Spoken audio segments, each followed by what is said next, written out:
y esto ha vuelto a despertar el interés por el tema de constelaciones, incluso a descubrir y perderle el miedo al tema de constelaciones familiares. Bueno, vamos a hacer la presentación, sí, siempre. Bueno, bienvenidos a Escuela de Gigantes. Yo soy Rocío Actisdana y junto con mis compañeros Marcelo Actisdana y Francisco Actisdana les estaremos presentando las estrategias que tienen en común las personas de éxito para que vos puedas utilizarlas, aplicarlas en tu vida y alcanzar tu máximo potencial y despertar el gigante que hay en vos. Hoy les presentamos el tema de PNL transgeneracional, constelaciones familiares y básicamente eso. Básicamente eso, ¿no? Que no es poco tampoco. Antes que nos olvidemos voy a hacer el aplauso para sincronizar el audio, así que los que tienen auriculares se lo sacan en 3, 2, 1. Perfecto. Bien, es un tema maravilloso, que tiene distintas aristas, distintas comprensiones de cómo abordarlo. El objetivo de este programa siempre ha sido tratar de aportar ideas, pistas para hacer la vida más bonita. Por eso siempre los invitamos a que también ustedes sean generosos, le den like, lo compartan con quien les parece que pueda ser útil este programa. Está en mi Instagram y también en YouTube. Y a la Ro, que también va a aportar algo interesante sobre el tema epigenética, ¿sí? En Más que Salud, en su Instagram. Y también, bueno, estamos en La Gula y el Arte los domingos, en Canal 10 y en Canal C con Pato la Mañana. Y también estamos con Gabriel, el otro integrante del equipo, en Show Sport, en Más que Bien, los martes y jueves.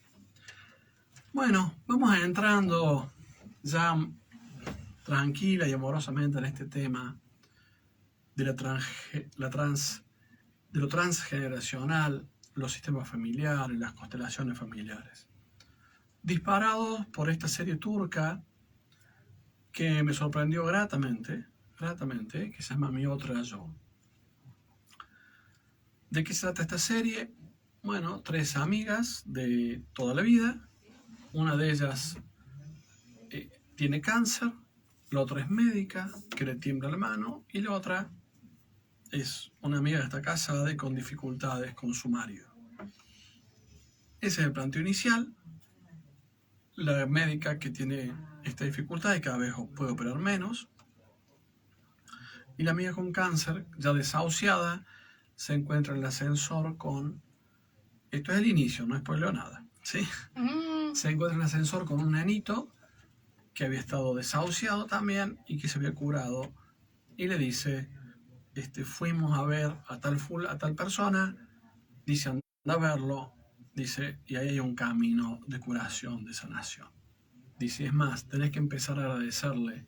Quizás debas agradecerle al cáncer lo que te pasa. Bueno, y ahí emprenden las 3 amigas su viaje a ver a esta persona. Y cada una con su criterio, y eso también es algo muy bueno en la serie. El escepticismo, la crítica, es una charlatanería. La otra que quiere poner toda su fe en eso. La otra que tiene dudas. Y bueno, y es todo lo que sucede en la serie y se empieza a abordar, se empieza a mostrar ahí las dinámicas de constelaciones familiares tradicionales, las que desarrolló Bert Hellinger, ex sacerdote jesuita, católico, que después de muchísimos años, él está en África, deja de ejercer como sacerdote, renuncia a los hábitos, ya era pedagogo, teólogo, estudia psicología, Gestalt. Lo último que estudia es PNL, esto donde básicamente es la esencia, el modelo esencial con el que yo me baso para trabajar. Y empieza a trabajar en esto que era las constelaciones familiares. En la serie le llaman ampliación del árbol familiar, lo cual me parece que está muy bueno también, es un buen nombre, llamarle ampliación del árbol, en el sentido de bueno, tratar de incluir y ver lo que venía de atrás que no vimos, ¿no? No quedarnos solo con lo que nosotros somos, sino poder ir para atrás. La película Coco, que también es tan hermosa, toda la película sería como una dinámica de constelación familiar. ¿Sí? Hay alguien que está hechizado por un problema, hechizado con algo, o algo que no puede resolver, o que se le niega, y empieza un camino de búsqueda para ver qué pasó, cómo lo logra. Y en la película Coco, bueno, se empieza a relacionar con el mundo de los muertos de allá en México, en esa historia. Encuentra a su tatarabuelo, ve qué problema hubo con su tatarabuelo, y eso se empieza a resolver, un secreto que había, un misterio que había. Y luego de que se empieza a resolver, él logra, ¿sí?, recuperar eso que estaba buscando, logra conseguir eso que estaba buscando. Es una película hermosa, refleja mucho la cultura tradicional mexicana, más de los aztecas que mexicanos en definitiva. Y bueno, ¿y frente a qué nos enfrentamos? ¿Sí? A una herramienta de trabajo, una técnica, no es más que eso, ¿sí?, donde uno puede ampliar el árbol, diría en la serie Mi Otra Yo, podría constelar, si uno lo mira desde el punto de vista de constelaciones familiares, ya mover algo de la palabra, o de última, lo más simple, ¿no?, mirar, tratar de ver lo que antes no podía ver, de que influye en mi vida, ¿sí?, que está resonando en mi vida. Y es una técnica, nada más, ¿sí? ¿Y por qué digo esto, que es una técnica? Porque hay dos cosas que han conspirado para que esta herramienta tan hermosa no haya llegado a las manos de la gente. La primera conspiración, ¿sí?, en contra de que esta herramienta no haya llegado a las manos de la gente es su propio nombre, constelaciones familiares. ¿Y de dónde viene esta palabra? ¿Sí? La idea de las constelaciones familiares era una configuración sistémica, ¿no? Hacer una imagen de nuestro sistema familiar y qué posición ocupábamos en esa imagen. Si somos el primer hijo, el segundo, el quinto, si somos hijos y a su vez padres. Bueno, el tema era tener como un mapa, digamos en PNL, del territorio que es la familia y qué lugar ocupo yo en ese mapa. El problema fundamental es que la palabra era posiciones familiares, pero en alemán. Y en alemán uno no puede decir posiciones aisladas, ¿sí? Yo acá en español podemos decir cuál es tu posición de ustedes dos, y yo digo, bueno, están sentados o están uno al lado del otro, pero en alemán no es así. En alemán la palabra posición implica como un GPS, ¿sí?, un georreferenciamiento de muchas cosas para poder entender, ¿sí?, el punto al que vamos. Entonces, ¿cómo era la técnica? ¿Cómo es la técnica? Se ponen personas, que la persona que quiere resolver, ver algo, pone a otros en las posiciones que él entiende que está, por ejemplo, su familia, su pareja, sus hijos. Al poder ver afuera de uno el mapa interno que hay, decir, bueno, esta es mi familia, el solo verlo me permite empezar a cambiarlo. Por ejemplo, si estoy en pareja y cuando decido poner a mi pareja, pongo los dos de espalda. Así estoy viendo yo que mi idea de esa pareja es que estamos dándonos la espalda. Y el poder verlo a lo mejor me permite empezar a cambiar mis actitudes internas. ¿Qué pasó? Al hacer esto, como en la película se ve, uno entra en contacto con esto que descubrió Jung hace un siglo, que era el inconsciente colectivo, ¿no? Un inconsciente colectivo familiar al que uno puede acceder, ver, referenciarse. Y si uno podía como ver el inconsciente colectivo que nos gobernaba, bueno, poder hacer cambios. Esa es la esencia, ¿sí?, del trabajo de constelaciones, la técnica. El problema es cuando viene al español, no encuentro una palabra que sustituya la palabra posición en alemán. Si ustedes me dijeran qué palabra podría sustituir la palabra constelación, y yo diría, bueno, GPS familiar, ¿no? Mío o de lo que sea, un GPS de este sistema en el que estoy inmerso. Pero bueno, en esa época ni siquiera existía la palabra GPS, calculó, pues estamos hablando de 30 años atrás, y se reemplazó por esta palabra constelaciones, en el sentido de que una estrella no está sola, sino que es parte de una figura, de una imagen, y ocupa un lugar. A Hellinger, el creador de las constelaciones familiares, entre comillas, creador, y yo voy a decir por qué, y a los españoles les encantó esa palabra, y a Hellinger le encantaba. Y no es mala, representa un poco la tarea, pero lleva a las personas a astrología, o algo esotérico, o algo misterioso, y eso aleja una herramienta de algo para las personas escépticas, como la médica, ¿sí?, las aleja de una herramienta donde uno puede ver qué pasa en sus representaciones internas, en sus mapas de la realidad, haríamos en PNL, y también acceder como al inconsciente colectivo. Es tan simple como eso. Ahora avancemos un poquito más, ¿sí? ¿Por qué digo que es un creador entre comillas? ¿Sí? Bueno, porque por ejemplo la PNL modela a Virginia Satir, que fue la primera terapeuta que trae a la familia a la terapia, ¿sí? Entonces dice, las personas no están solas, son parte de un sistema. Tiene que venir la familia a trabajar los problemas que tienen. Entonces ya en la PNL inclusive estaba, y muchísimo, y especialmente en la PNL estaba también esto de las posiciones perceptivas. En función de qué posición estoy, es lo que voy a poder percibir.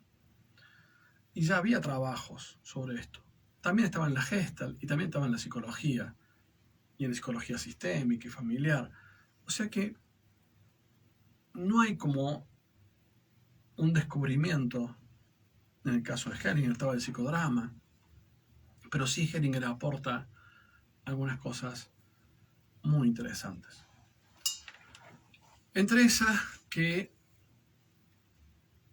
él dice, el problema de una familia o de la vida, sí, es que nuestra dinámica esencial es el amor. ¿Sí? Nos guía el amor, pero el problema es que el amor, si no se ordena, si no tiene un cauce correcto de cómo canalizarse, en vez de ayudar esa fuerza, nos termina destruyendo, nos termina haciendo daño. Y entonces él dice ahí, bueno, esto de que ese amor desordenado es un amor ciego.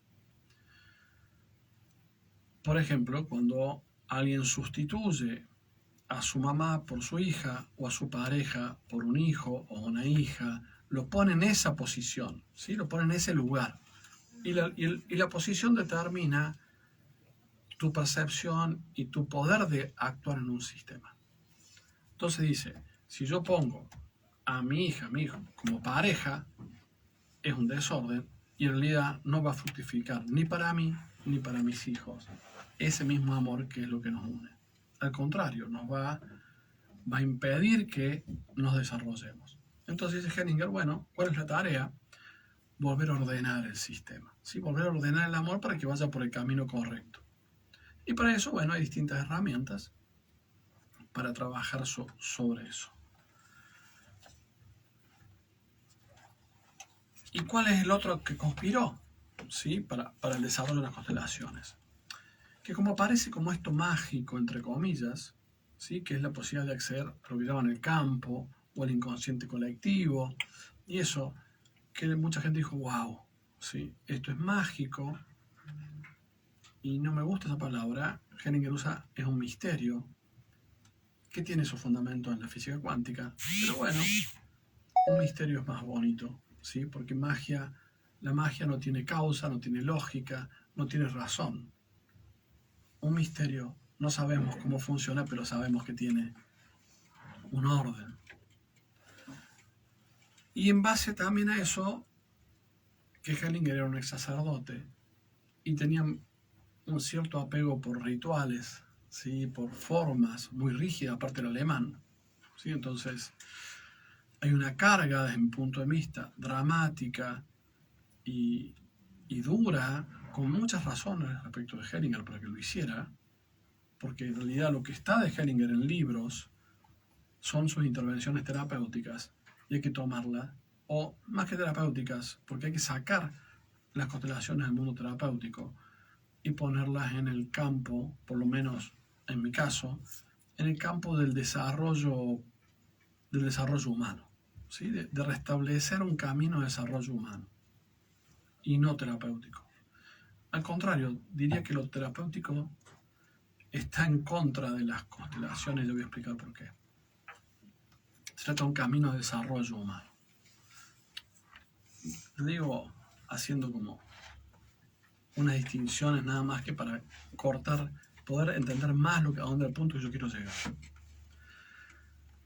Entonces, hay todo como un dramatismo en la forma de abordar las constelaciones, que fue un gran logro de Hellinger en su momento, y que él después dice, 2015, cuando era argentino, dijo, todo esto que yo puse hay que sacarlo, ¿sí? Fue un proceso de descubrimiento.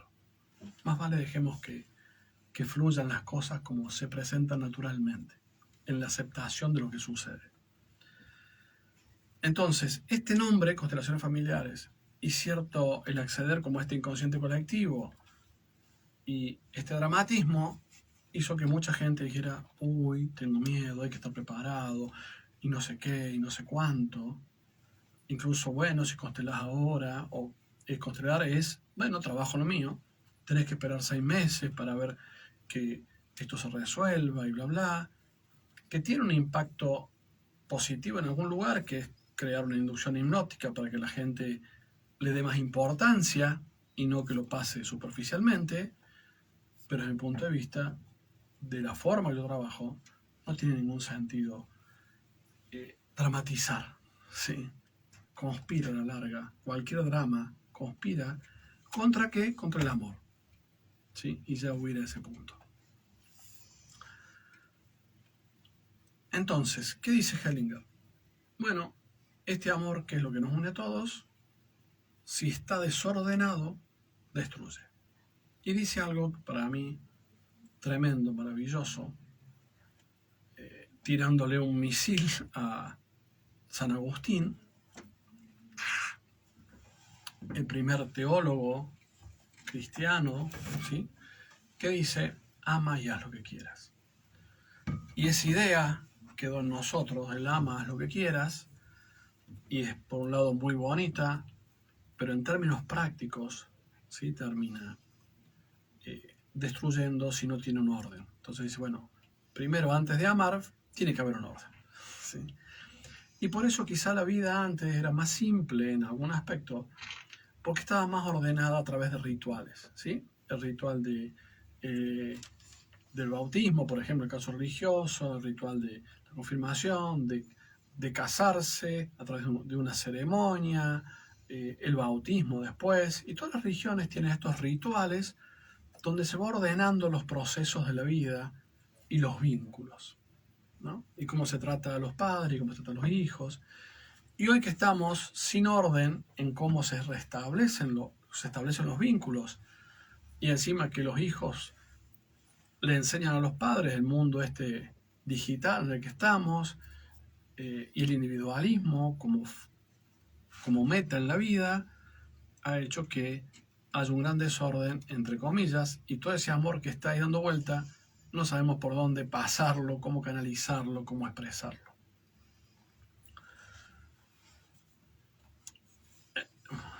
Bueno, lo otro que hay que entender básicamente es que Hellinger, para poder desde el punto de vista de la PNL entender algo, tenemos que ver de dónde viene, ¿sí? ¿Qué modelo mental creó ese sistema? Y tratar de extraerlo, lo mejor de ese sistema, lo que sea, que es lo que hicieron con Erickson, Gestalt y con la Gestalt de Peirce y Virginia Satir, más lo de Bateson, es decir, bueno, ¿qué es lo que sirve realmente? Limpiar las cosas, pero también entender dónde vienen. Y Hellinger es un ex sacerdote, ¿sí? Entonces, sus preocupaciones eran del espíritu, teológicas, del ser, de la existencia, en la tierra, ¿sí? Por eso él era misionero y deja eso, pero no deja de perder su mapa de que a veces el humano tiene tiempo, ¿sí? Y como puse un flyer el otro día, la vida es una urgencia. Sí, la vida no se detiene. La vida dice ya, ¿sí? Voy a nacer y empieza un proceso. En 9 meses el niño está, ¿sí? Nosotros empezamos el primario y terminamos y crecemos y la vida va, ¿sí? Hay un terapeuta que dice que la vida es un escapista, ¿no? Que está siempre viendo cómo escapa, ¿no? De la muerte y cómo se va pasando de ser en ser. Y es también una linda forma de ver la vida. Pero bueno, la vida es una urgencia en el sentido que te dice, che, aquí y ahora. Sí, resuélveme. Hacé, actúa. Cuando uno trabajas así con PNL o vas a por ejemplo, esta dinámica, entras en un lugar cuando entras en la mente o en el alma, entras en un espacio de no tiempo y de no espacio. Hay una parte nuestra que sigue con ese recuerdo de lo que pasó, con un amor, con pendiente. Hellinger dice que la muerte es más poderosa que la vida. Y creo que, bueno, es indudable que tiene razón, pero yo me permito agregar algo más, que es que el amor es más poderoso que la muerte, ¿sí? Porque las personas dejan su cuerpo, pero siguen amando, ¿sí? Seguimos anhelando, ¿sí? Seguimos en ese tiempo, a lo mejor mirando a alguien que murió y conectándonos desde nuestro corazón a alguien que murió hace 20, 30 años, 40 años, ¿no? Y estamos ahí en un espacio de no tiempo, lo cual es un problema, porque hay una parte de nuestro corazón, nuestra alma, que está ahí detenida. Para eso sirven muchísimo las herramientas de constelaciones, y acá voy yo en esto de por qué el dramatismo conspira, ¿sí? Porque en realidad, si uno quiere resolver esta cuestión, quiere verla, para mí de lo único que se trata es de dinámicas de amor, ¿sí? No son dinámicas de trauma, no son dinámicas de conflicto, no son dinámicas perversas, ni aún lo que pareciera perverso, ¿no? Como en la serie que le dice, a lo mejor tenés que decirle gracias al cáncer. Y vos decís, alguien que dice eso es perverso. Y sin embargo, en una parte de la serie, la chica dice, bueno, gracias a ese cáncer logré esto y esto, ¿sí? Y el cáncer fue la forma de tapar un hueco de dolor que había en ella. Entonces, desde mi punto de vista, ¿qué es lo que sería un trabajo bonito de lo que llamaríamos constelaciones familiares y que yo la llamo, para darle un nombre, PNL transgeneracional, o cómo transmitimos programas, sistemas, lenguaje, ideas de unas generaciones a otras.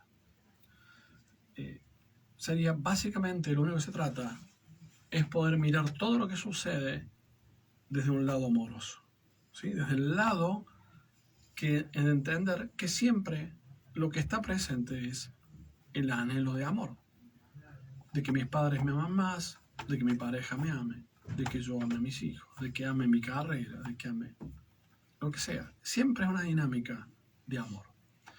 Y el problema es que el amor, sí, y lo pueden ver todos los días, no distingue de vida o muerte. Por eso digo que vence a la muerte. No distingue de bien y mal, ¿sí? El hijo de Pablo Escobar dice, mi papá fue un hombre perverso, criminal, horrible. pero conmigo fue un buen papá y yo lo amé más que nada.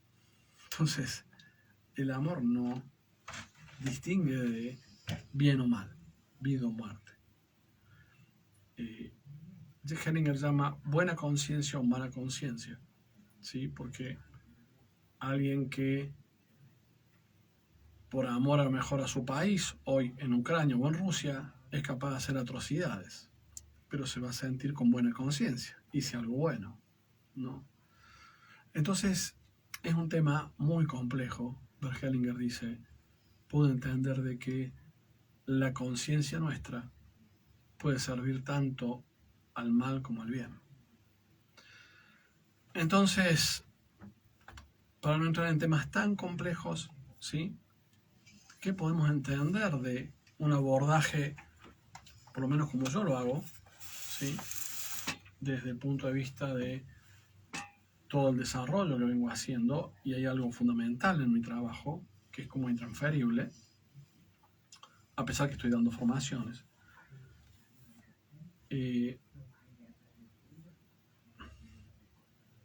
Me fui. Bueno, no sé, lo que quería decir en el fondo es que de lo único que se trata es poder salirse y mirar sin juicios, mirar todo como esta dinámica de búsqueda de amor. Que obviamente esa búsqueda de amor se va a dar por lugares extraños cuando no voy directamente. Yo quiero el amor de mis padres y en vez de amar a mis padres, como estoy enojado con ellos, mis niños están enojados con ellos, los busco en otros y por eso no lo encuentro nunca en otros. Porque lo encuentro un tiempo y después digo, no es. Pero no es, eso dice mi parte interna. Y en realidad porque estoy buscando amor de mi mamá y mi papá.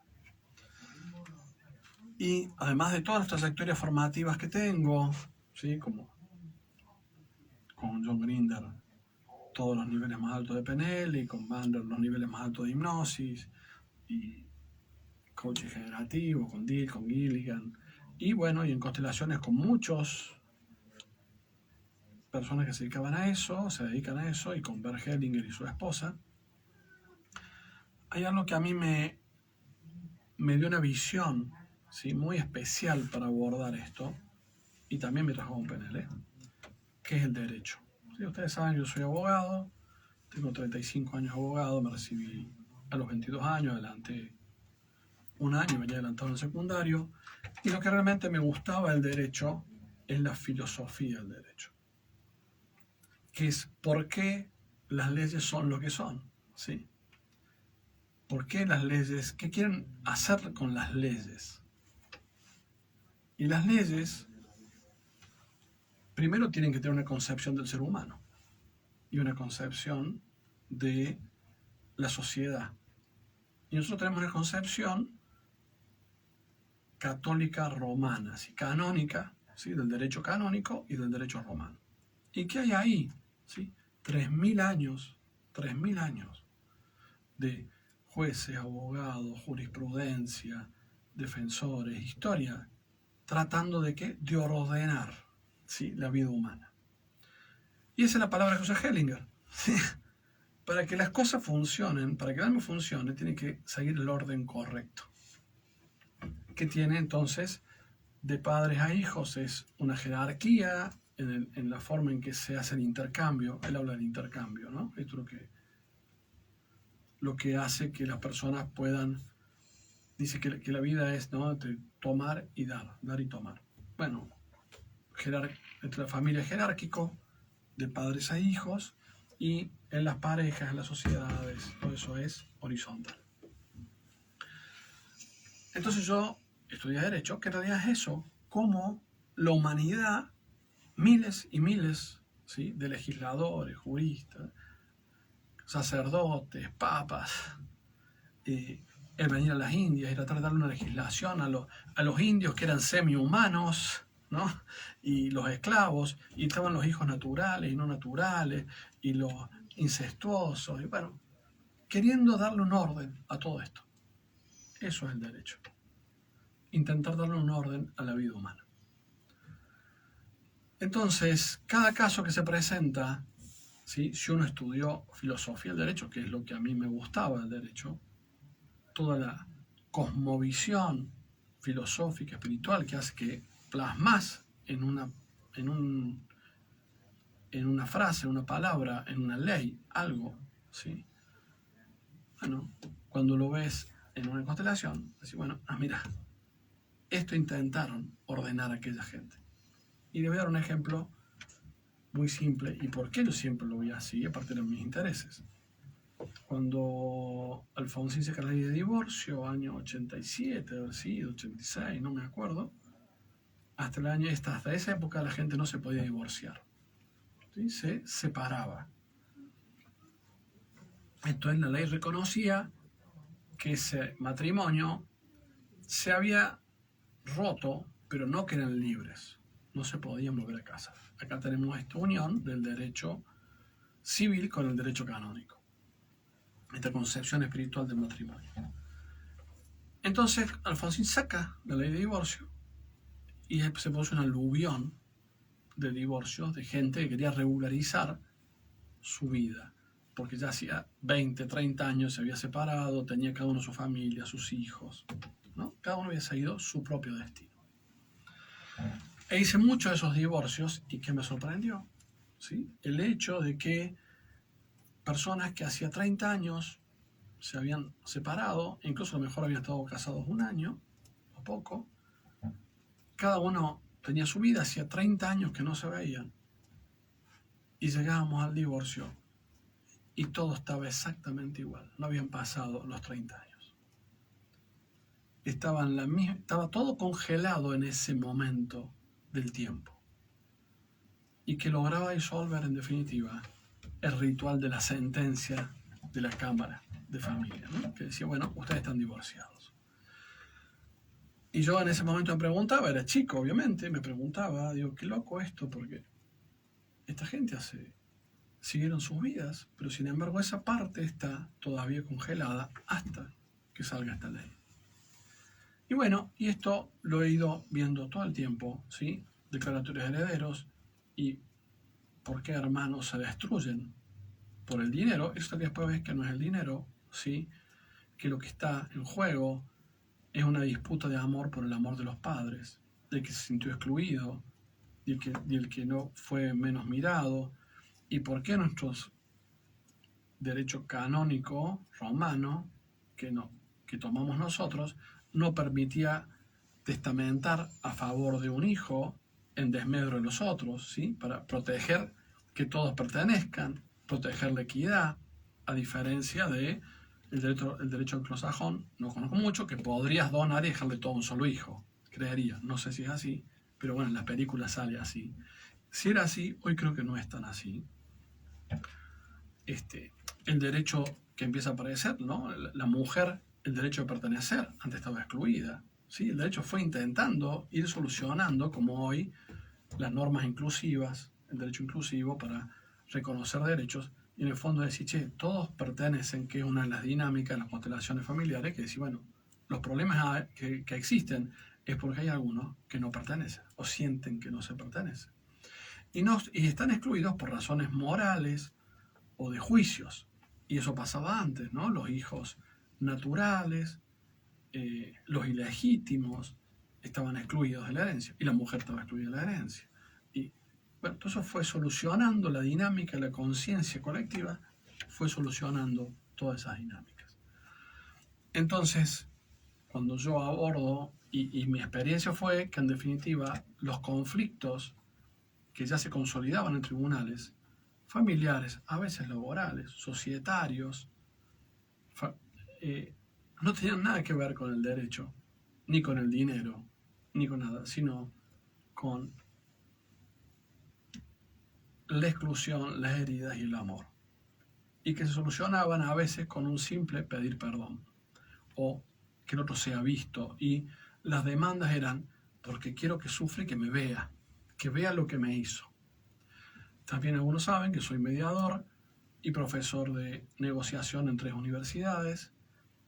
Y también porque me gustó la mediación, porque justamente es una forma de solucionar estas dinámicas. En mi segundo libro, Pactos con la Vida, pongo 2 historias de mediación que me impactaron muchísimo, ¿no? Y cómo nos ciegan algunas cosas. En una que llamo Los Hermanos, me acuerdo que eran 5 hermanos. Uno estaba al borde de la muerte ya, cáncer desahuciado. Otra estaba en situación de calle casi, quedaba solamente una casita, eran muy pobres. 2 de ellos eran albañiles, tenían las manos de trabajo muy duro, muy duro.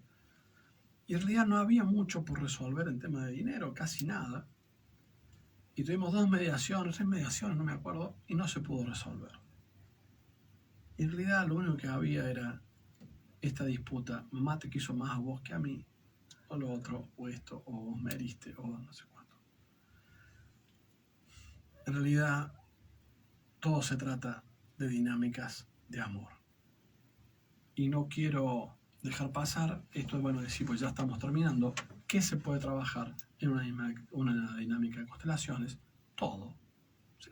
Todo, porque simplemente es poner en el espacio esta parte que no vemos, pero que nos domina, y ver cómo lo ordenamos. Y en eso hay un tema muy profundo, muy interesante, que es trabajar por ahí enfermedades, adicciones, como en la serie, porque hay algo que es muy interesante, que es la epigenética. Y cuando a veces se habla de enfermedades genéticas o de autoinmunes, si bien se pueden trabajar de muchas formas, la constelación ofrece un espacio para poder trabajarlas. ¿Por qué, Ro? Porque ¿qué es la epigenética? Bien, la epigenética, epi significa como por arriba, y significa todo lo que está por arriba de la genética. Cuando hablamos de genética nos referimos a el ADN y toda la información que tienen las células en su interior para poder hacer todas las funciones que necesitan. Una célula del hígado va a producir glucosa, una célula grasa va a juntar grasa, una neurona va a funcionar como tal, y toda esa información está almacenada en el ADN. En la fecundación de un óvulo y un espermatozoide se dona, digamos, de los padres un 50% de esa carga de ADN. Mucho tiempo se pensó que lo genético era determinante. Si yo tengo este ADN, sí o sí voy a tener tal o cual expresión de ese ADN. Hoy lo que se sabe es que si bien esa información es fija, es decir, tengo el gen para tal cosa o para tal otra, la expresión del mismo puede variar. Porque se vio que el ADN, si bien es fijo, todo lo que está por alrededor cambia. Entonces a veces cuando, en función de lo que las personas van viviendo, se va codificando una nueva información que cambia la expresión del ADN. Entonces a veces viene una proteína y se pega en una parte del ADN y hace que un gen no se exprese. Entonces personas que quizás tenían un gen que los predisponía a tener cáncer de mama, por ejemplo, frente a diferentes vivencias se bloquea ese gen y no se expresa. O por el contrario, hay un gen que está mutado y que predispone a tener un tumor, o predispone al aumento de peso, o a la diabetes, o a lo que sea, que por las diferentes vivencias se modifica esa expresión. Capaz tenía una proteína que evitaba que se exprese, y por diferentes vivencias, traumas, estrés, etc., esa proteína sale y se expresa genéticamente una enfermedad. Lo interesante de esto es que eso es totalmente modificable. O sea, el ADN no se cambia, pero la expresión de ese ADN sí. ¿Y qué lo modifica? Los hábitos, la alimentación, el descanso, las vivencias, la experiencia, la cultura, todas las cuestiones humanas que vivimos día a día. Y una vez que una persona modificó la expresión de su ADN, es decir, a lo largo de toda mi vida, yo puse una proteína extra en mi ADN, eso va a ir a mi descendencia. Porque el 50% de mi descendencia, digamos, la información genética de mis hijos, el 50% va a ser la información que yo tenga. Entonces, el proceso que una persona va haciendo a lo largo de la vida impacta notablemente en las siguientes generaciones. Excelente, Ro. Y en esto de qué implica en la epigenética, ¿qué es el alma según la definición de Hellinger, que a mí me encanta?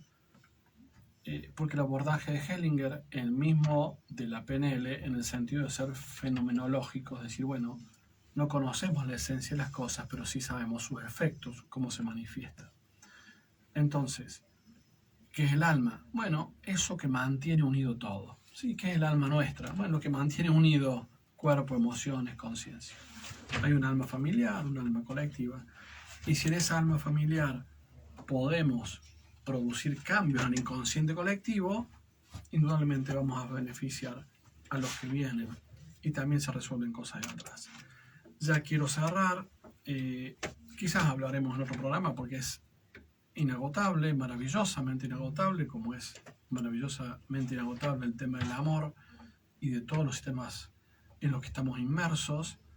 El sábado hacemos un taller en Río Ceballos, el otro sábado en la Bolsa y el otro en la Cumbre.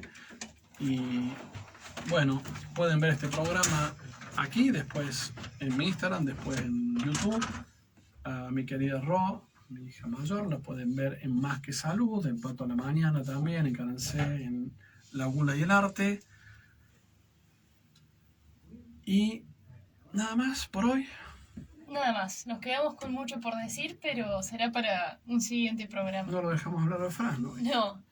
Muy bien, llegamos hasta acá hoy con Escuela de Gigantes. Muchas gracias a los que nos escuchan y los que están del otro lado. Nos vemos el próximo jueves. Escríbanos y pregúntenos qué quieren que hablemos.